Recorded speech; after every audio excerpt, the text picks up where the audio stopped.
So picture this. It's 2008. There's a Dutch Marine walking through the just baking heat of the Afghan desert, and he's meticulously sweeping the sand for improvised explosive devices. Right. A job where, I mean, literally a single misstep means instant death. Exactly. And over the course of his deployments, he actually survived being blown up 3 separate times. But, the most shocking part of his time in a combat zone wasn't really the artillery or the insurgents. No, it was what happened when he finally rotated home, right? Yeah. He sits down at his computer, checks his bank account, and just, wow. Yeah. While he was out there quite literally dodging bombs for a government salary, he'd quietly listed his house back in the Netherlands on this relatively new platform called Airbnb. And he logs in and sees that his empty house just, passively generated 14,000 euros. 14,000 euros for doing absolutely nothing while he was out risking his limbs and his life. So, okay, let's unpack this. Today, we are exploring a paradigm-shifting approach to risk, discipline, and building wealth. We are jumping into a really fascinating deep dive on a source transcript from the Wisdom podcast on YouTube. It features Nikki Koppedraaier. Right. He's a former Marine, a former Special Forces instructor, and today he manages this massive cross-border real estate portfolio, and it basically allowed him to completely buy back his own time. The mission for this deep dive is to deconstruct exactly how he did it. We're going to extract his framework for extreme cognitive control and dig into the actual mathematical mechanics of his ROUTE investment system. And we'll look at why he believes navigating the complex global tax landscape is basically the only structural defense against what he calls a modern form of financial servitude. Yeah, it's a lot to cover. It is. But to understand his financial architecture, we first have to dissect the psychological architecture that built it. I mean, you don't just jump from a military salary to global real estate holdings by, reading a few blogs. Definitely not. It requires a really aggressive ability to manage cognitive load and stress. And for Nikki, this didn't start in a boardroom. It started when he was 17. Right. His mother basically noticed he lacked direction, so she literally handed him a TV guide with a picture of a Marine storming a beach on the cover, and she was like, go do that. Which is kind of hilarious, honestly. Oh. But it triggered this highly clinical process. He shows up for the initial selection in Amsterdam, and 53 highly fit young men walk through those doors. And only 3 make it through to the end. 3 out of 53. Which is an insane attrition rate. It really is. I think people often misunderstand what military selection actually is. It's not just a physical fitness test, right? Because, all those guys were probably in incredible shape. Exactly. Physical fitness is just the baseline. What the psychologists and the instructors are really testing is cognitive resilience under severe physiological duress. Right, like what happens to your brain when you're miserable. Yeah, they want to see what happens to your prefrontal cortex, your logical decision-making center, when your amygdala is just screaming because your body is cold, hungry, and terrified. And for most people, those logic centers completely shut down. They panic, or they quit, or they just make catastrophic errors. Which is the point.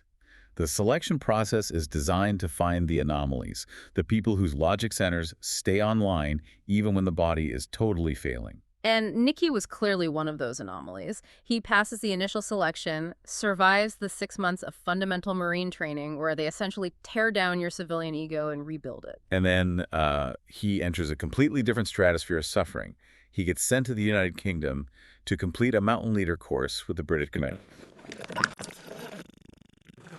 For the listeners, because it is 9 continuous months, it takes place largely in the Scottish Highlands and similar terrains. And if you read the physiological data on soldiers going through this, it's just harrowing. They're operating in a state of perpetual hypothermia. Oh yeah, the caloric deficit is massive. You're carrying up to half your body weight in gear, navigating complex terrain in the pitch dark, and, it is almost always raining. He actually specifically mentioned it rained from the literal beginning of the course all the way to the end. Which just sounds like torture, and the historical pass rate is absurdly low.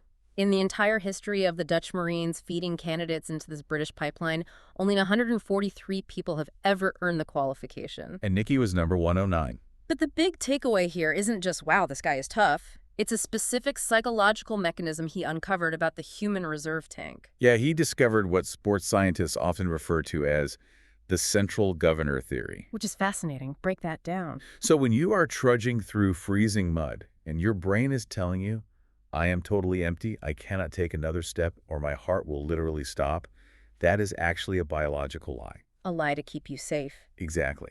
Your brain, the central governor, is designed for self-preservation. It sends these extreme pain signals when you're only at about 10 to 20% of your actual physical capacity. It just wants to keep a massive reserve in the tank. So when you hit the wall, you aren't actually at the wall. You're just at the early warning sign for the wall. Precisely. And Nikki proved to himself empirically over 9 straight months that when you think you are totally done, you can actually go 10 times further. But to unlock that remaining 90%, you have to bypass the brain's alarm system. And he does this through a highly deliberate choice between what he calls a destructive attitude and a constructive attitude. Right, let's look at the mechanics of that choice. Say you're out there in the freezing rain. The initial input is physical pain and cold. The immediate biological output is an emotion. You feel misery, anger, a feeling of deep unfairness. And Nikki admits you cannot stop that initial emotion from hitting your brain. The feeling itself is completely involuntary. But where the intervention happens is the millisecond after the emotion registers. The untrained mind adopts a destructive attitude. Like complaining. Yeah, you complain to the guy next to you. You focus on how cold your feet are. You start mentally calculating how many hours are left until you can finally sleep. And neurologically, what that does is amplify the pain signals. It narrows your entire focus to the misery, which spirals your performance downward until you just quit. Right. It's like being a thermometer versus being a thermostat. I think about it like this. A thermometer has no internal mechanism, it just reacts to the temperature of the room. If the room is cold, it just registers cold. If the environment is chaotic, a person with a destructive attitude just becomes chaotic. They are at the mercy of external inputs. I love that analogy. Conversely, a constructive attitude acts like the thermostat.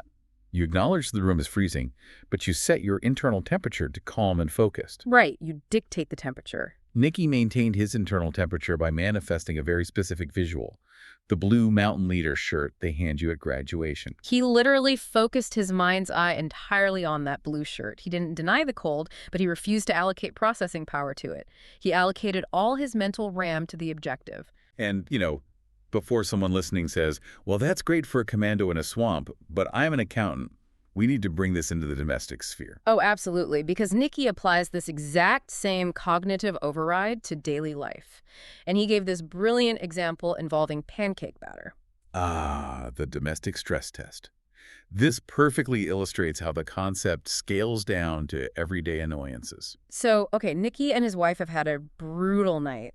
The kids were up, everyone is super sleep deprived, it's morning, everyone is rushing around. Yeah. Nikki quickly empties the dishwasher and throws the blender together, but he fails to lock the base of the blender correctly. Right, he just sets it down and leaves the kitchen. His wife walks in, throws in raw eggs, oats, and milk to make pancakes, and hits power. But because the base isn't locked, the centrifugal force blows the entire concoction outward. Just coats the ceiling, the cabinets, the counters. A complete kitchen disaster. And as if on cue, their toddler runs into the kitchen and starts gleefully stomping through this massive puddle of raw egg and oat batter, just tracking it everywhere. Of course. Nikki hears the explosion, hears his wife yell, and walks down the stairs. Now, let's pause the tape right there. Okay, parsing the scene. The amygdala registers the chaos, the mess, the lateness, the exhaustion. The involuntary emotion is immediate anger and frustration. If he defaults to the thermometer, the destructive attitude, he starts yelling. He blames his wife for not checking the base. She blames him for assembling it wrong. The cortisol levels spike, the argument derails the whole morning, and that negative inertia ruins the entire day for the whole family. But because he spent 9 months training his prefrontal cortex to override his amygdala, he feels the anger and then consciously switches on the thermostat. He calculates the variables. Getting angry does not clean up the raw eggs. Yelling does not reverse time. The only constructive path forward is mitigation. So he makes a choice to laugh. He grabs a towel, tells his wife it's okay, accepts that they're going to be late, and just starts scrubbing the floor. The room was chaotic, but he refused to let the room dictate his internal state. He forced the room to adjust to his calm. I mean, think about your own pancake batter moments. How often do we let a 30-second inconvenience ruin the next 12 hours? Who often? Yeah. And if we pull the thread on this exact emotional regulation is the fundamental prerequisite for surviving the financial market. Oh, totally. Think about the mechanics of investing, real estate, equities, whatever. You will experience chaos. A tenant is going to trash a property. The central bank will hike interest rates by 200 basis points unexpectedly. And when that happens, the financial thermometers panic. They log into their brokerage, see red, feel the fear, and sell at the absolute bottom of the market. They lock in their losses because they let the external environment dictate their actions. But the financial thermostats look at the rate hike, acknowledge it hurts their cash flow, but immediately look for the constructive angle, like maybe competitors will be forced to sell assets at a discount, creating a buying opportunity. Which is exactly how Nikki approaches capital allocation. But we really need to look at how he actually built his capital base to begin with. Because this brings us back to that massive paradigm shift in the Afghan desert in 2008. Let's dig into that asymmetry, because he is making his military salary, which is active income. It requires his physical presence, his time, and in his specific case, his willingness to walk through literal minefields. If he stops walking, the income stops. Right. But while he's deployed, his property in the Netherlands is generating 14,000 euros on Airbnb. This is where we have to look closely at the math of human capital versus financial capital. Nikki realized that human capital, your physical ability to work, is a depreciating asset. You only have so many hours in a day, and your body only has so many years before it breaks down. Exactly. Earning active income is fundamentally a linear equation. 1 hour of work equals 1 hour of pay. But the house operates on an exponential decoupled equation. The house doesn't need to sleep. The house isn't dodging shrapnel. The asset produces yield entirely independent of his physical exertion.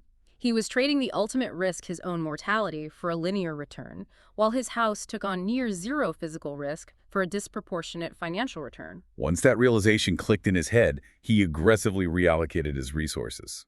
Over the next decade, he and his wife focused entirely on acquiring cash-flowing assets. And by 2018, they hit the crossover point. They owned 6 rental properties, and the net operating income from those 6 properties actually exceeded their combined salaries from the military and her job at a local gym.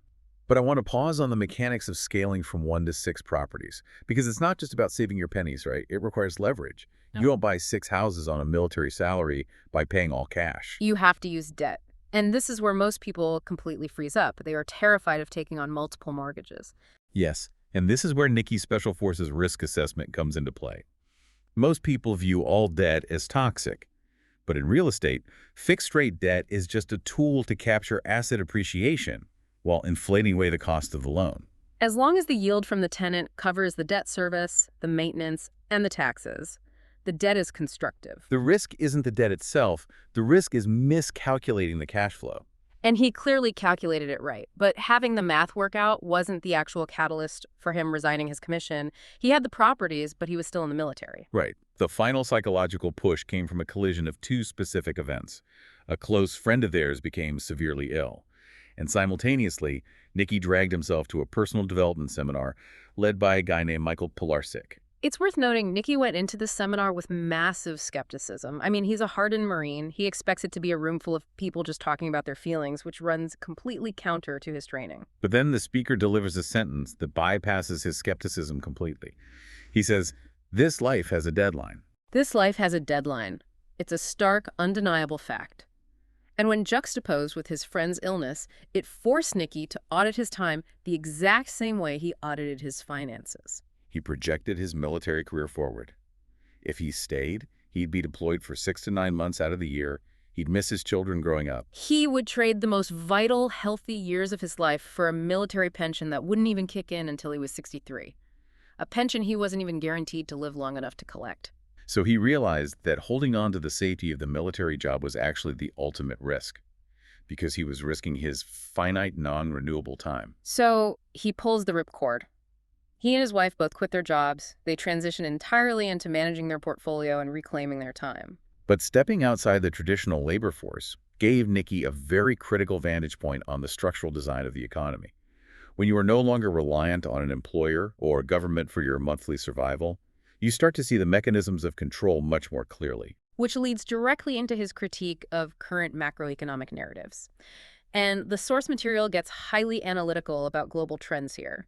Nikki points to a specific ideology that has gained traction in recent years.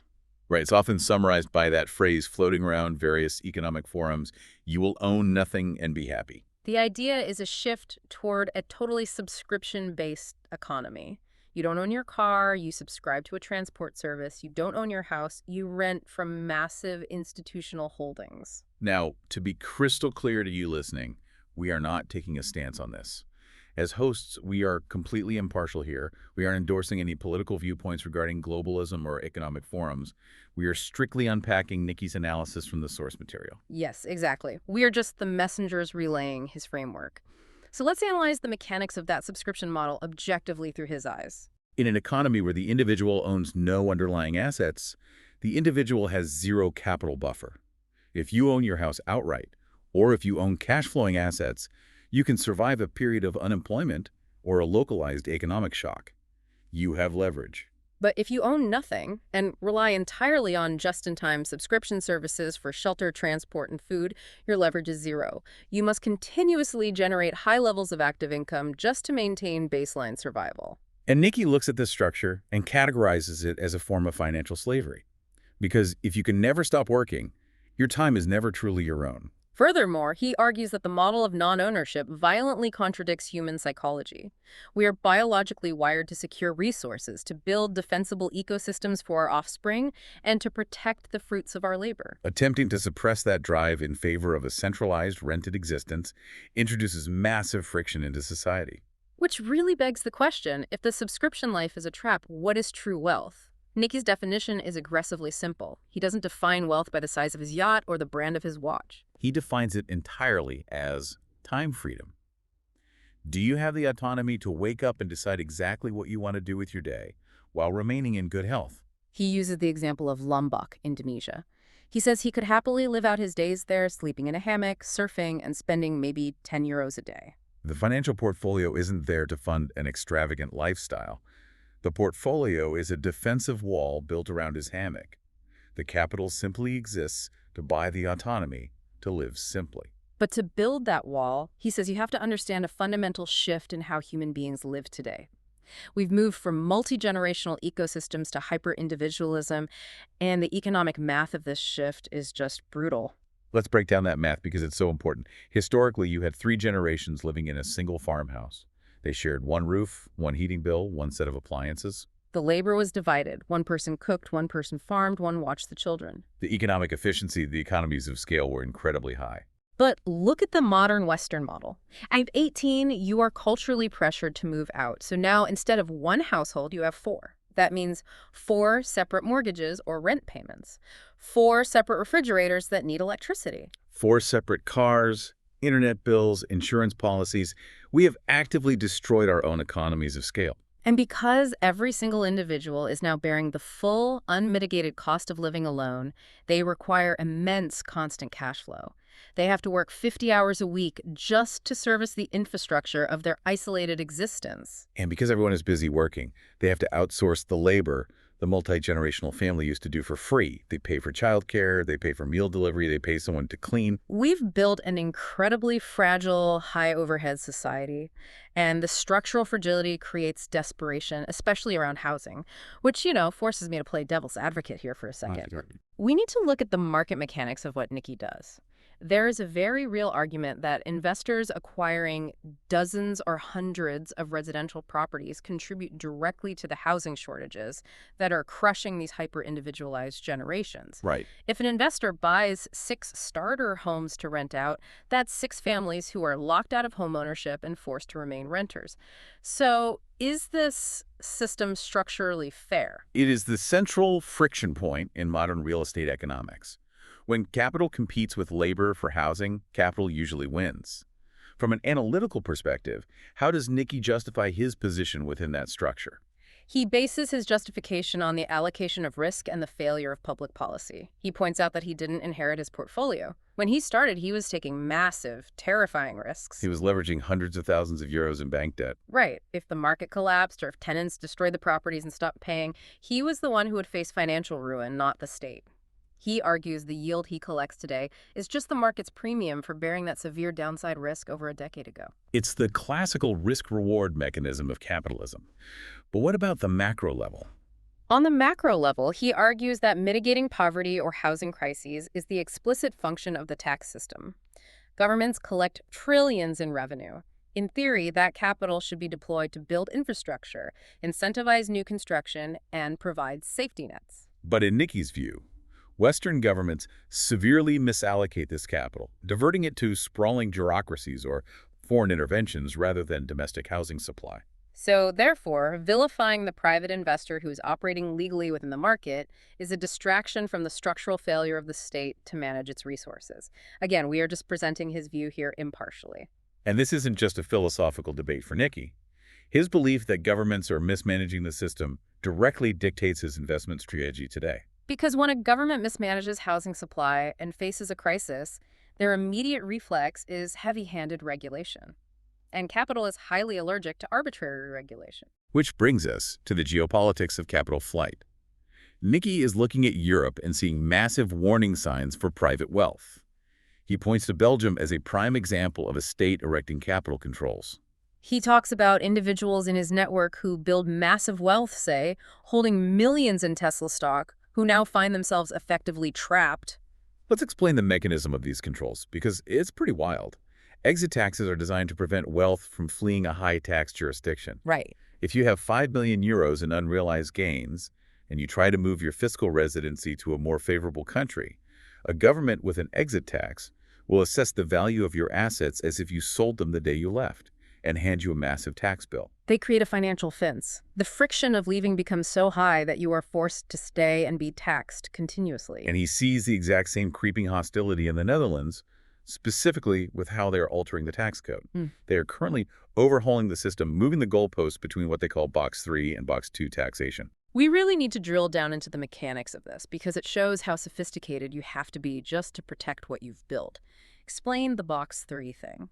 In the Netherlands, Box 3 is essentially a wealth tax, but it's uniquely punitive because it taxes an assumed fictitious return. Assumed. Yeah. Yeah. The government looks at your net assets, say your real estate portfolio, and assumes you made a certain percentage yield on it, say 6%. They then tax you on that 6%, regardless of what you actually made in reality. Wait, let me get this straight. If interest rates spike and your mortgage costs go up, and a tenant stops paying, meaning you actually lost money that year, the Dutch government under Box 3 still taxes you as if you made a 6% profit. Exactly. They are taxing phantom income. It is incredibly dangerous for an investor during a downturn. That is insane. So what is Nikki's defensive maneuver? He is migrating his assets out of Box 3 and into a corporate structure, specifically a BV, which is a Dutch private limited company. Why does a BV solve the problem? Because a BV falls under Box 2 taxation. In Box 2, you are taxed on corporate principles, meaning you are only taxed on actual realized profit. If you have a bad year and your expenses eat up your rental income, your profit is zero and your tax is zero. He is intentionally changing his legal identity from an individual to a corporation just to escape the phantom wealth tax. Exactly. But wait, doesn't setting up a corporate holding company come with its own massive drag? I mean, you have corporate tax, dividend tax, accounting fees, legal compliance. Is this really a viable strategy for someone with just 1 or 2 rental properties? Or is this exclusively a billionaire's game? That is the critical nuance here. Yeah. No, a BV structure is generally completely inefficient for a small investor because the fixed administrative costs will just cannibalize the cash flow of a single property. You need economies of scale, a portfolio of a certain size before the tax savings outweigh the corporate overhead. Oh, wow. So what Nikki is demonstrating is that as the regulatory net tightens, the cost of compliance rises, which essentially forces the small investor out of the market entirely. And consolidates wealth into the hands of those large enough to afford complex corporate structuring. That is a brilliant point.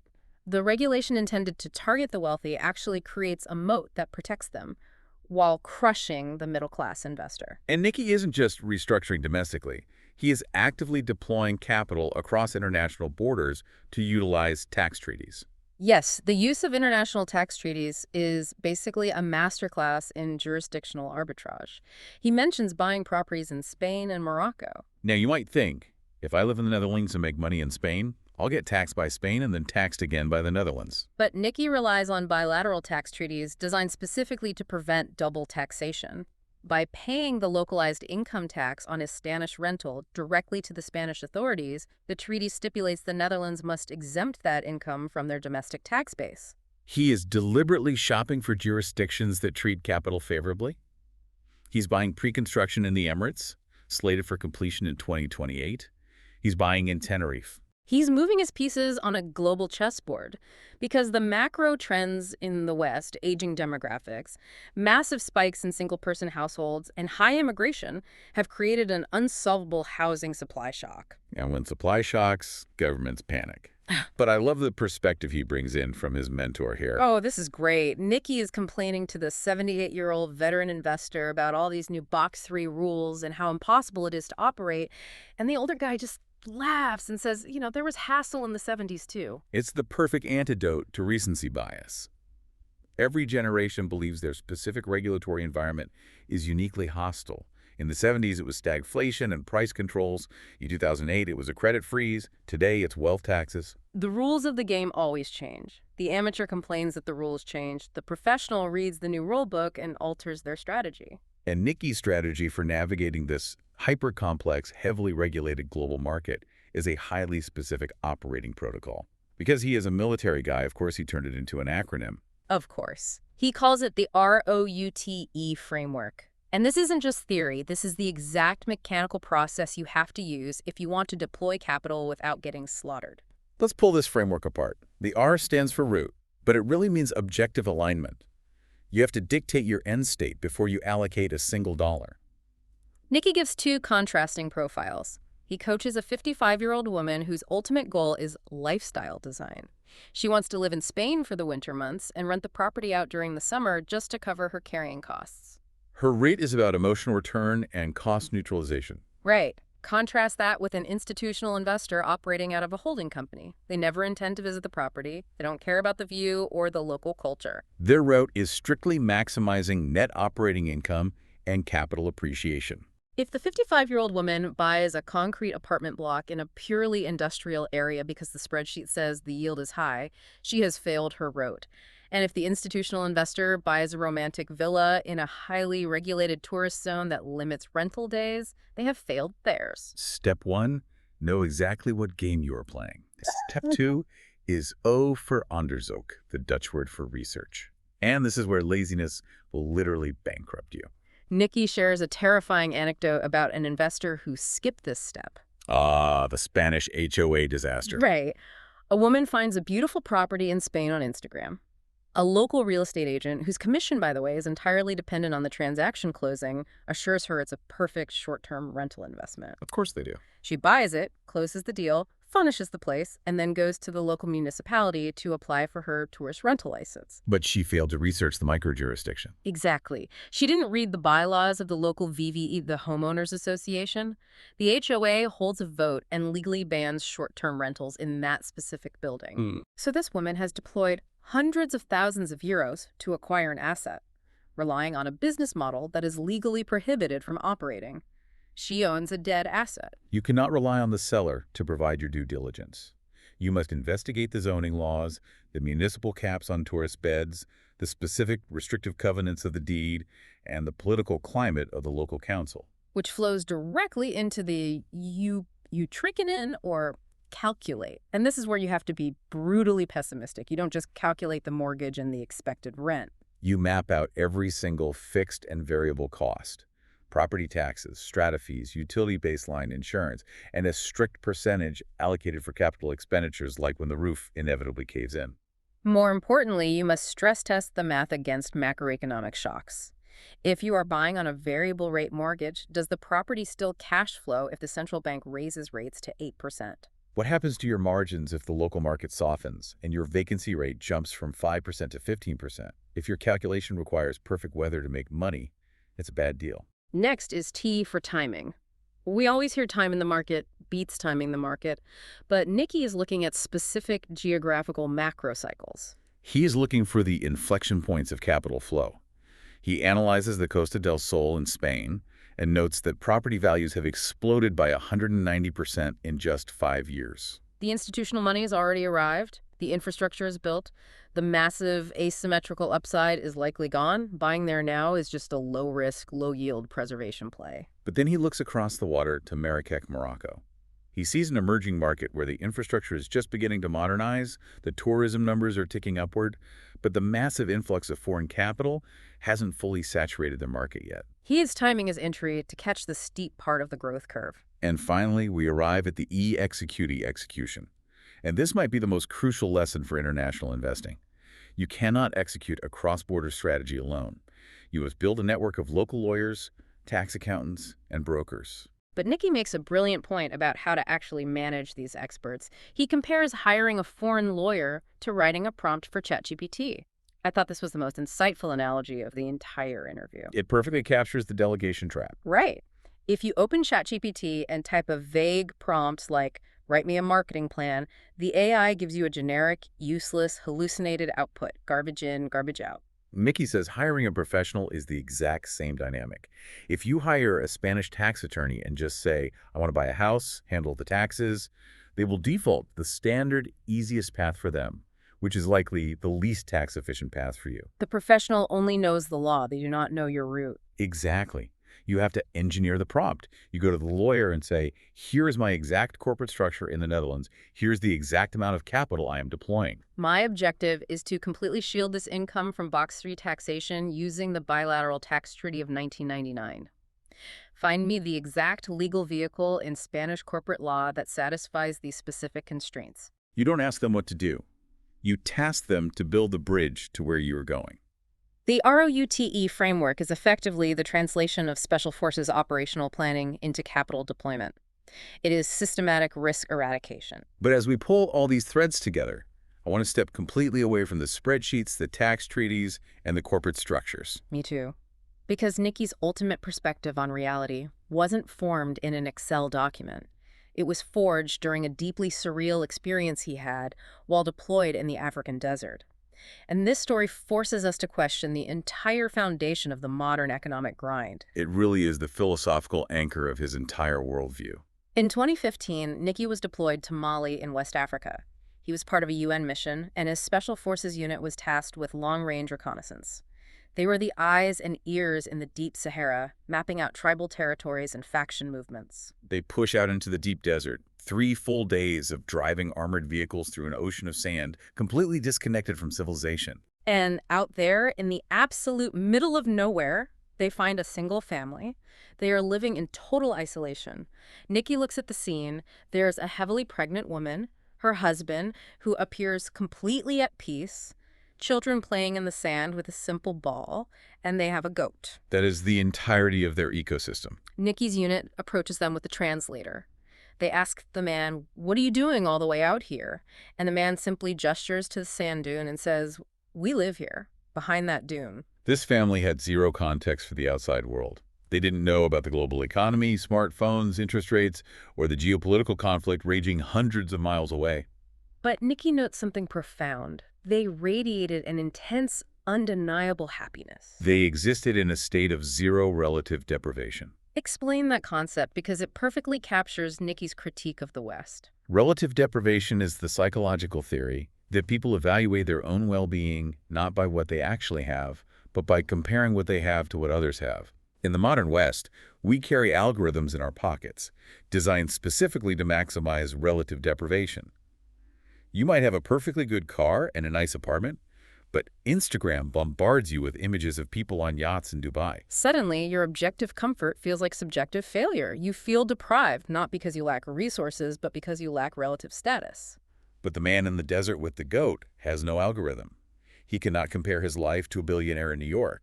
He only compares his life to his immediate surroundings. He has his family, he has sustenance, he has peace. Nikki looks at this and concludes that the information age is an engine for dissatisfaction. Ignorance, in this specific context, truly is bliss. However, Nikki's experience in Mali also revealed the terrifying danger of a different kind of ignorance. While he envied the family's isolation from consumerism, his interactions with the broader geopolitical forces in the region completely shattered his trust in institutional truth. Right. When Nikki's unit deployed, they were given a very specific narrative by the High Command. They were told that the indigenous nomads of the Sahara, the Tuaregs, were the hostile enemy, They were the ones planting the roadside bombs. The Malian government forces, conversely, were the allies, the good guys. That was the official intelligence briefing. But what happened when Nikki's unit actually made contact with the Tuaregs? They didn't engage in a firefight.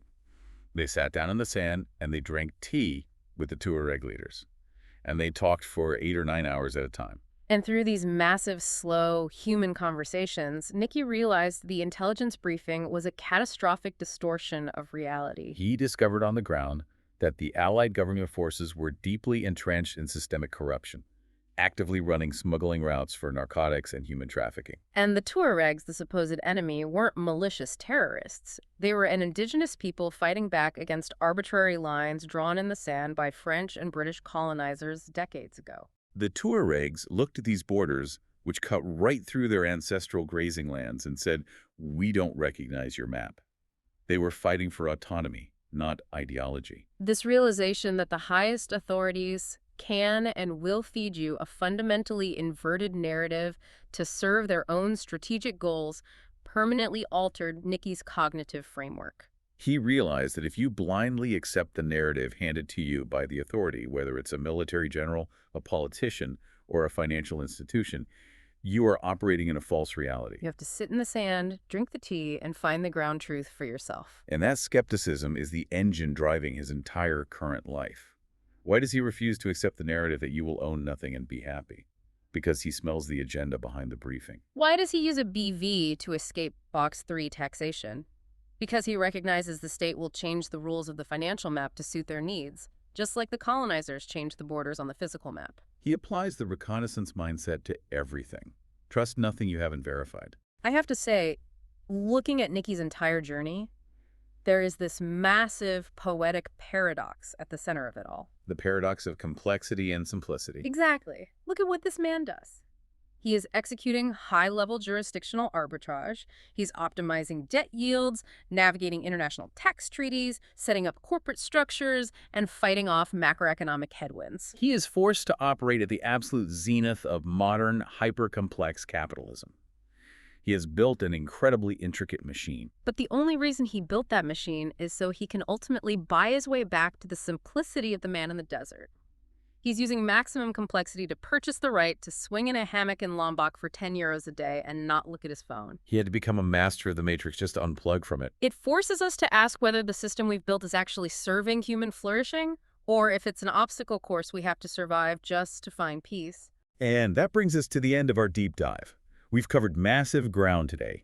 We started by looking at how the freezing mud of a commando course teaches you to build an internal gyroscope, to choose a constructive attitude that overrides biological panic. We examine the mathematical revelation of asymmetrical risk in a war zone, realizing that passive assets are vastly superior to trading finite mortal time for linear wages. We looked at the structural shift toward hyper-individualism and how the destruction of multi-generational living has trapped society in a high-overhead, fragile existence, making us vulnerable to narratives of financial slavery. We detailed the rigorous mechanics of the ROUTE framework route: research, calculate, timing, and execution, proving that protecting wealth requires the same meticulous intelligence gathering as a special forces operation. And finally, we ended in the Sahara, confronting the reality that the narratives fed to us by authorities are rarely the truth, and that true wealth is simply the time and freedom to exist without comparison. It is a profound synthesis of tactical reality and financial strategy. It really is. And I want to leave you, listening right now, with a final thought. We just spent an hour unpacking the intense, labyrinthine complexity required to achieve financial independence in the modern world. You have to understand macro cycles, corporate tax structures, and geopolitical shifts. It's exhausting. But if absolute peace and profound happiness can genuinely be found by a simple man swinging in a hammock in Indonesia, or by a family sitting in the sand with a goat in the middle of the desert, why do we willingly participate in a system that demands we spend the first 50 years of our lives stressing over 30-year mortgages, inflation rates, and corporate ladders? Have we inadvertently designed a society so dense and unforgiving that we are forced to become financial and tactical masterminds just to afford the privilege of living a simple life? It demands an audit of your own daily energy expenditure. Exactly. Look closely at the machine you are building right now. Are you constructing an engine that will eventually set you free, or are you just forging a heavier, more complex set of chains? Thank you for joining us on this deep dive. build your gyroscope, verify your own truth, and we'll see you next time.